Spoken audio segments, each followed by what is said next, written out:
wonder if Jesus is walking with you? On that first Easter Sunday, we read in Luke 24 that two men were heading out of Jerusalem, walking along a road toward a little town called Emmaus. They were part of the larger group of Jesus' disciples. And as they walked, they were talking and processing. They were trying to make sense of everything that had happened over the weekend with Jesus. His triumphal entry, his arrest, his trial, his crucifixion, his burial, and the news of his resurrection. They were heartbroken by what had transpired because they had hoped that Jesus really was the Messiah Christ, but he had died. He couldn't be the Messiah Christ if he died, right? But now there's news that maybe he's come back to life. To say the least, they were confused.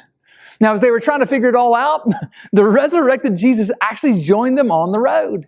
Luke tells us that their eyes, though, were kept from recognizing him. He was there with them, walking the same road, right? Matching their pace, listening to their confusion.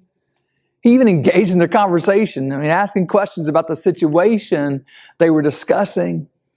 And they had no idea it was him. Beloved, that detail right there should grab our attention. Discouragement has a way of narrowing our vision.